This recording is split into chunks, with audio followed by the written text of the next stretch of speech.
So today we're gonna start on replacing the head gasket on this 2000 Honda Civic. They're pretty fair. They're fairly easy. We're gonna do it DIY. We're not gonna take it to a machine shop or anything like that.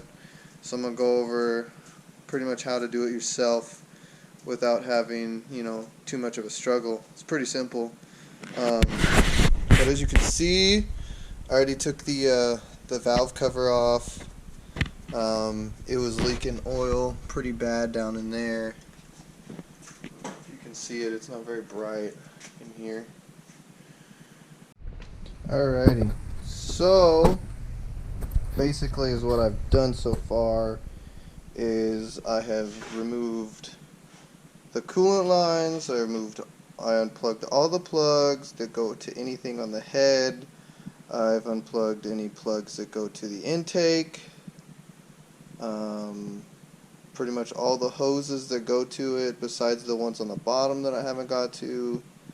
I've taken out all the head bolts. I was taking off the exhaust, but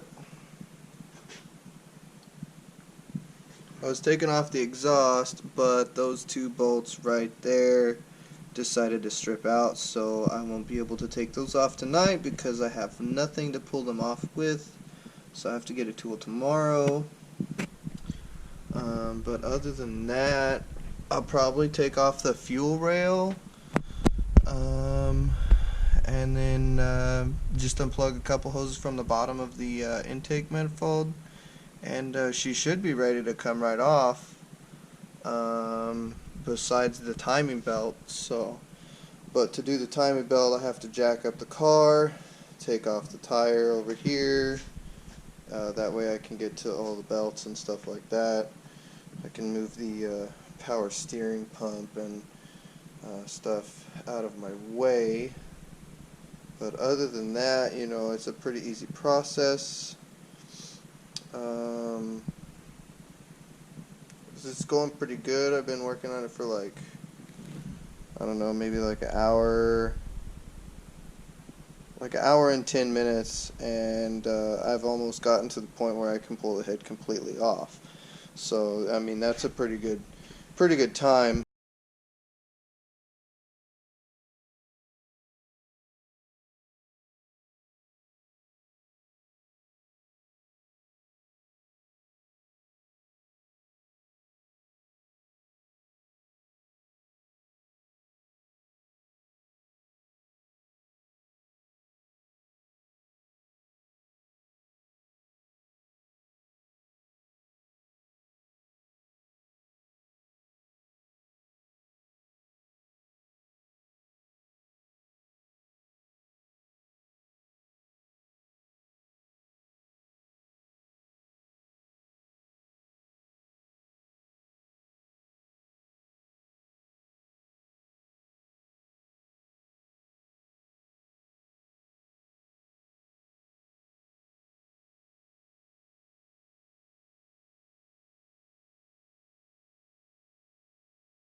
Alright, next we are going to set our torque wrench to 36 foot-pounds.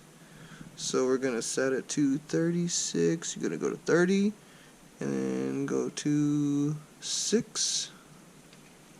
Alright, and we are going to do the sequence all over again.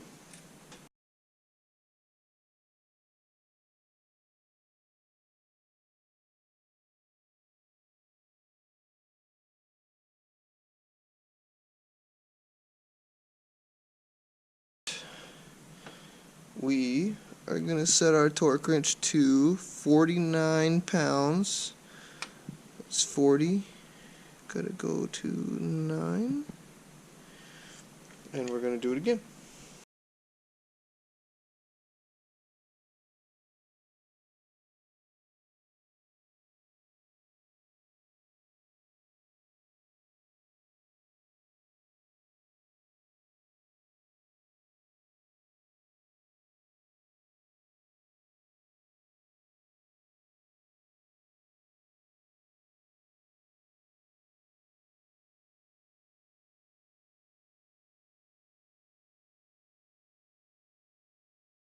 Alright, so pretty much is what I did right here. Is I took out the #1 spark plug. I just got an extension and I put it at top dead center. You can rough estimate very, very, very close to where the turning point is from the up and down. So you can kind of see, and you want to put it right at the very top, the very, very best you can. It's at top dead center. Then over here on this one, I don't know if you can see it, but it says up right there. And there's going to be 2 little notches right here, and then there's one going to be right here. Don't know if you can see it. There's one right there, and then there's one right over here. So what you want to do is you want to get those even with the head. You want each line even with the head, and then you're going to loosen up the tensioner down there, and then you'll be able to slip that belt right over the teeth and fit it on there perfectly fine.